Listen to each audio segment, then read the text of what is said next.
उहे असांजे साम्हूं अची विया।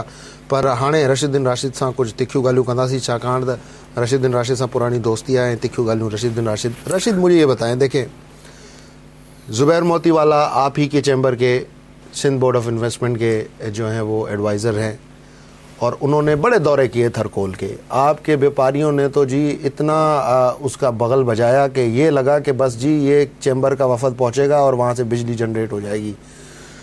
एक कंपनी के अलावा कोई बिजनेस कम्युनिटी का बंदा आगे नहीं आया और सारे पीछे भागे। मुझे नहीं पता क्यों भागे, किसने पैसे मांग लिए, किसने कमीशन मांग ली, क्या हुआ क्या नहीं हुआ। आज मैं आपसे जानना चाहता हूँ कि क्यों कराची का व्यापारी थरकोल में इंटरेस्टेड नहीं है। वो सिर्फ बातें करते हैं लेकिन प्रैक्टिकली कोई काम नहीं हो रहा। देखें, हकीकत यह है कि बिजनेस कम्युनिटी का काम करने का एक अपना तरीक़ा कार होता है और वो अश्योरेंसेस भी मांगती हैं और फ्री हैंड भी मांगती हैं। ब्यूरोक्रेटिक जो अप्रोच है हमारे यहाँ की इंतज़ामिया की, वो उन कामों को होने नहीं देती। रेट्स का मसला बड़ा इम्पॉर्टेंट है। इंफ्रास्ट्रक्चर वहाँ पर सरकार ने मुहैया करना है। पानी का बड़ा इशू है और वाटर कैनाल जो एक बनानी थी उसका अभी तक दूर दूर तक पता नहीं है। तो ये मसाइल जो कि वहाँ पे बिजनेस कम्युनिटी फेस करी, तो उसकी वजह से ये काम करना इतना आसान नहीं है। दूसरी सबसे इम्पॉर्टेंट बात होती है कि कंटिन्यूएशन ऑफ द पॉलिसीज, जो कि एक अरसा लग गया कि थरकोल की मिल्कियत का फैसला होना कि इस पर आया फेडरल गवर्नमेंट का है या सूबाई हुकूमत का है। ठीक है, वो तो हो गया, ये तो हो गया ना जी, लेकिन गया। फैसले सारे, मैंने आपको अभी जो मिसाल दी थी, एक इन्वेस्टर आपके मुल्क में आया हांगकांग से, उसने एक पावर प्रोजेक्ट लगाने की कोशिश की, उसकी इन्वेस्टमेंट, उसने पोर्ट भी बनानी थी, सब कुछ करना था, लेकिन एक हुकूमत के जाते ही वो प्रोजेक्ट जो है वो खत्म हो गया। इसी तरह रेंटल पावर की अगर आप बात करें, फैसला सुप्रीम कोर्ट का बिल्कुल ठीक है, रेंटल पावर में ये मसला था, लेकिन आप देखिए कि उसको लाए गई उन कंपनीज का तो कसूर नहीं था, लेकिन आज देखिए वो सारी कंपनीज वापस आई। तो जिस तरह फॉरेन इन्वेस्टर का, मुझे एक बात बताओ, 25 लाख डॉलर की तो वो मशीनरी आती है, मैंने कहीं पे देखा था इंटरनेट पे, और 50 लाख हम उसका रेंट दे रहे हैं। नहीं, देखिए सिर्फ मशीन से इसका मतलब कि कंपनी का भी तो इंटरेस्ट था ना, महंगी बिजली बेचने के चक्कर में। भाई 19,000 मेगावाट की आपके पास इंस्टॉल कैपेसिटी है, तेल है नहीं, आप और रेंटल पावर प्लांट ले। बताऊं, खाली प्लांट की बात नहीं होती, प्लांट की इंस्टॉलेशन होती है, प्लांट की मूवमेंट होती है, प्लांट की मिनिमम ऑपरेटिंग कॉस्ट होती है। ये जो एक जहाज आपके यहाँ खड़ा हुआ है, तो मैं बताऊं ये सारी आपकी कमेटी सपोर्ट करती है? नहीं, आप बात को आप ये समझिए कि आईपीपीज के साथ वो ज्यादती की गई कि उनको लाया गया यहाँ पर और अब उनको यहाँ से भगाया जा रहा है। बात यह है कि या तो आप पहले इस बात को तय करते कि आपने ये 50 रुपए की बिजली खरीदनी है, नहीं खरीदनी, आपने उनको आपने तेल नहीं दिया। देखिए ये बात जो गवर्नमेंट ने की पीओसी से परचेज करें, आप गवर्नमेंट क्यों मोनोपोलाइज करें, उनको इंपोर्ट करने देना, उनको ड्यूटी फ्री इंपोर्ट। तो भाई इंपोर्ट बिल बढ़ेगा ना, डॉलर आपका बढ़ रहा है, रुपया आपका गिर रहा है, ट्रेड गैप आपका बढ़ जाएगा। भी तो मैं ये बात कह रहा हूँ कि ये कंटिन्यूस, या तो ये काम करना नहीं था ना, ये काम नहीं किया, गलत किया, और आज वो सारे लोग जो है वापस जाएंगे तो एक हमारी इंटरनेशनल जो हमारी कमिटमेंट एक खराब होगी, तो उसका भी तो असर आएगा। इसी तरह आप इस मुल्क के इन्वेस्टर की भी बात आप सुन लीजिए ना, कि हमने कैप्टिव पावर्स लगाए, जब हमने अपनी सेल्फ जनरेशन शुरू की तो उस पर ऑब्जेक्शन शुरू हो गया, उसके लिए गैस नहीं मिली। अब मैंने अपनी फैक्ट्री में अगर अपनी सेल्फ जनरेशन ले ली तो आज केईसी मुझसे ये कहती है कि जनाब आपकी तो 5 मेगावाट की कंजम्पशन है, आपने 1 मेगावाट का कनेक्शन लिया हुआ है, आप 4 मेगावाट की पेमेंट कीजिए। मैं कहता हूं मैं 4 मेगावाट अपनी सेल्फ जनरेशन कर रहा हूं, तो इस बात को मानते नहीं। तो वही बात जो आप थरकोल की तरफ अगर घूम के आएंगे, बात यह है कि इस सिनेरियो में, इन हालात में कोई भी इन्वेस्टमेंट नहीं करेगा जब तक कि आप अपने अमल से बात साबित नहीं करेंगे कि आप उनको तमाम लॉन्ग टर्म एश्योरेंसेस दे सकते हैं। ये एक बुनियादी मसला है। देखिए बुनियादी मसला यही है कि हम सरकारी प्रोजेक्ट्स में क्यों नहीं इन्वेस्टमेंट करते, इसलिए कि वो ब्यूरोक्रेसी की नजर हो जाती है, और कई ऐसे प्रोजेक्ट्स हैं जो यहाँ पर पब्लिक प्राइवेट पार्टनरशिप पर नहीं चल सकते। मान लिया कि ब्यूरोक्रेसी की नजर हो जाती है, लेकिन आप लोगों के दोस्तों के वास्ते तो मिनिस्टर लेवल तक होते हैं, प्रेसिडेंट लेवल तक होते हैं, तो फिर क्या ब्यूरोक्रेसी इतनी स्ट्रांग है? देखिए वास्ते हमारे इतने होते हैं कि हम मिनिस्टर्स को, प्रेसिडेंट्स को हम कन्विंस कर सकते हैं, लेकिन हम जो भी कन्विंसिंग करते हैं वो फॉर वेरी शॉर्ट टर्म होती है। उसके बाद उन पॉलिसीज को जब इम्प्लीमेंटेशन का वक्त आता है तो वही ब्यूरोक्रेसी जो है उन पर इम्प्लीमेंटेशन पर आती है और वहाँ पर जो है मसाइल सामने आ जाते हैं। ठीक, देखिए यहाँ पर एक बुनियादी मसला जो मैं आपको बता रहा हूँ ना, वो है मोनोपली। अगर आप एक इंडस्ट्रियल स्टेट को अलाउ कर दें कराची में कि वो अपनी सेल्फ जनरेशन करे और सेल्फ जनरेशन के लिए फ्यूल को ड्यूटी फ्री इंपोर्ट करे और उस इलाके में जो उसकी इंडस्ट्रियल जोन है वहां पर सेल करे बिजली, ये सारी अगर आप उसको इख्तियारात देंगे तो बात बनेगी ना।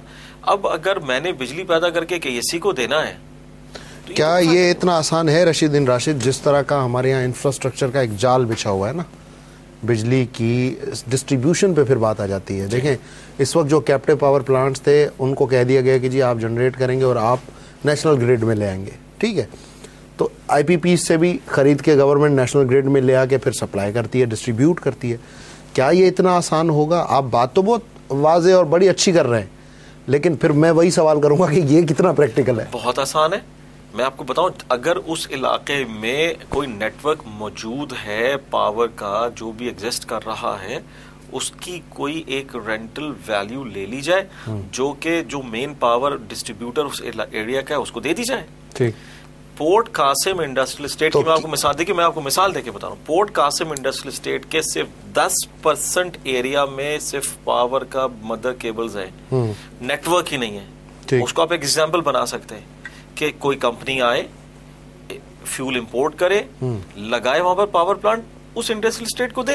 लेकिन फिर डोंट यू थिंक कि ये एरिया वाइज एक मोनोपोली हो जाएगी? क्योंकि अगर मुझे पता होगा कि सिर्फ मैं ही जनरेट कर रहा हूँ इस एरिया में, तो मोनोपोली तो वहीं पे एग्जिस्ट करेगी। लेकिन ये है कि वो एक मोनोपोली की साइज जो है, मार्केट साइज जो है वो कम हो जाएगी। फिर देखिए ना, प्रोड्यूसर और कंज्यूमर वहीं मौजूद होगा, तो आपस में खुद ही नेगोशिएट करेंगे। देखिए, बिजली का मसला ये है कि ये एक वाहिद प्रोडक्ट है जो कि एक कंपनी जिसको दिया गया वो बेचना ही नहीं चाह रही, वो लोगों से कह रही है इसको कम खरीदो, जबकि कंज्यूमर बहुत है और इंडस्ट्रियल कंज्यूमर बहुत बल्क में होता है।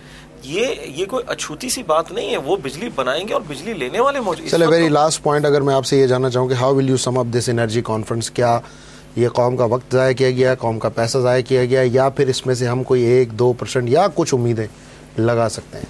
मुझे तो इसमें कोई चीज़ ही नहीं नज़र आई जिसकी हम उम्मीद लगाएं, सिवाय इसके कि लाहौर में एक सरकारी शो हुआ और तमाम वज़राए आला वगैरह बैठे और उन्होंने एक बयान दाग दिया। लेकिन देखिए, बात वहीं आके टूटी कि बिजनेस कम्युनिटी 8 बजे अपनी दुकानें बंद कर दे। ठीक, no, this is not possible. लेकिन वीकेंड्स पे बोला ना कि खोलने, जी वीकेंड्स पे खोल के रखें। वीकेंड्स पे खोलने की बात तो भाई पूरी दुनिया में सुबह सुबह जो है वो दुकानें खुल जाती हैं। आप कोई शहजादे हो, लाडले हो, क्या हो आप कि आप 12 बजे से पहले उठ नहीं सकते यार? दुकानें 12 बजे से पहले भी खुलती हैं और दुनिया में दुकानें रात के 2 बजे के बाद भी खुली रहती हैं। जितनी भी महज़ब मईशतें हैं उनमें आपने देखा होगा सूरज ग्रुप हो गया तो सर नहीं, मैक्सिमम मार्केट्स बंद हो जाती है। देखें आप, हर जगह का कई मार्ट्स खुले होते हैं, कई पंपिंग स्टेशन पे जो होते हैं 10 बजे आम है। दुबई चले जाइए, पूरे गल्फ चले जाइए, आप चले जाइए थाईलैंड, हांगकांग चले जाइए। दुबई जितना ऑयल नहीं है ना। नहीं, तो सवाल ये देखिए, अब बिजनेस कम्युनिटी का क्या इसको जवाब, आप ये भी सुन लीजिए। 8 बजे के बाद आप हमें बिजली वैसे ही कौन सा दे देते हैं जो हम अपनी दुकानें बंद करें। आप पिछली दफा आप लोड शेडिंग में डाल दीजिए मार्केट्स को, सबके पास अपने जनरेटर्स हैं। आप बिजली देते कितनी है मुझे आप ही बताइए कि मैं अगर 11 बजे दुकान खोलता हूं और मैं 8 बजे तक दुकान खोलता हूं, आप 9 घंटे में अपनी दुकान चलाता हूं, तो उस 9 घंटे में आप देती मुझे 4 घंटे की बिजली है और उसमें मुझे आप कह रहे हैं आप 8 बजे में दुकान बंद करने को तैयार हो, आप मुझे 11 बजे से लेकर 8 बजे बिजली दे दीजिए। कहीं तो आकर के कमिट कीजिए, कोई कमिटमेंट तो ऑनर कीजिए ना। मुझे आप वैसे ही दिन में तो आप डे लाइट सेविंग के फार्मूले पे सूरज की रोशनी पे काम चलाओ ना यार। दुकानों की छतें उड़ा दें, मार्केटें निकाल दें, मतलब ये तो ऐसी बातें हैं कि मुझे अफसोस होता है कि इस मुल्क के इतने बड़े बड़े दिमाग उस टेबल पर बैठे हुए थे। क्या मुमकिन है? मैं बताऊं, देखिए, जब अवाम की नुमाइंदगी का दावा किया जाता है तो अवाम को समझा भी जाता है। अगर आप उसी अवाम में से निकले हैं तो आपको पता होना चाहिए कि ये दुकानें रात दिन में भी अंधेरा होता है यहाँ मार्केटों में, यहाँ रोशनी नहीं होती, यहाँ हब्स होता है, पंखे चलाने पड़ते हैं। Reality is reality. और हम लोग अपनी दुकानों में, मैं आपसे अर्ज कर रहा हूँ कि 11 बजे से लेके 8 बजे के दरमियान भी हमें सिर्फ 4 घंटे बिजली मिलती है। पिछली दफा भी हमने ये बात केएससी के और हुकूमत के साथ बैठ के बता दी थी कि हम दुकानें 7 बजे तक बंद करने को भी तैयार हैं, मगर आप हमें 8 घंटे तक नॉन स्टॉप बिजली भी तो दीजिए। नहीं तो 8 बजे का आप अपना नेटवर्क खत्म कर दिए, हमें 8 बजे बाद बिजली ही नहीं चाहिए, फिर आप हमसे दुकान क्यों बंद करवाते हैं जी? फिर तो हम चाहे जनरेशन करें, हम मोमबत्तियों पे करें, हम एंटेने लगाएं। ठीक रशीद और राशिद, बड़ी बहुत शुक्रिया, बड़ी मेहरबानी आप आए हमारे प्रोग्राम में। नाज़रीन, तव्हां रशीदुद्दीन राशिद खे ॿुधो ऐं ग़ालिब जो हिकिड़ो ज़बरदस्त शेर याद अचे पियो तवानाई कॉन्फ्रेंस ते, यूं तो मालूम है जन्नत की हकीकत लेकिन दिल को खुश रखने के लिए ग़ालिब ये ख्याल अच्छा है। रशीदुद्दीन राशिद आप मुस्कुरा रहे हैं, शायद क्या कहूँ मैं। नाज़रीन, तवानाई कॉन्फ्रेंस थी, थियणु घुरिजे, थिंक टैंक्स खे वेहणु घुरिजे, पर उन जो को खड़तील निकिरणु तमामु घणो ज़रूरी आहे। जेकर असां सिर्फ़ु क़ौम खे ॾेखारण जे लाइ फ़ोटो सेशन 2-3 कलाक अची तकरीरूं करे, वॾा वॾा वाइदा करे, वॾा वॾा प्लान्स ॾेई ऐं असां चवंदासीं त जी हाणे मुल्क में सभु बहितर थी वियो आहे, ईअं न आहे। जेकर असां प्रैक्टिकली इन मामले खे न सम्झंदासीं, जीअं रशीदुद्दीन राशिद चयो मार्केट्स बंदि कराइण जी ॻाल्हि हुजे या एटलीस्ट तव्हां डिस्ट्रीब्यूशन सही कयो। GR भट्टी चयो त असां वटि जनरेशन जी इंस्टॉल कैपेसिटी आहे, पर नाअहली सबबु सर्कुलर डेट यानी कि इदारनि जा जेके हिक ॿिए जे मथां कर्ज़ा आहिनि उहे न पिया मिलनि।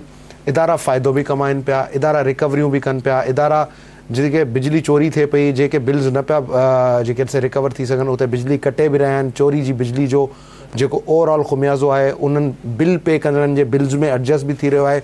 मतिलबु पैसो फुल ठाहियो पियो वञे, माल तमामु घणो कमायो पियो वञे, पर आवाम जे साम्हूं मजबूरियूं रखण बि ज़रूरी आहिनि, जेके ही सरकार रखे पई गुज़िरियल 4 सालनि खां।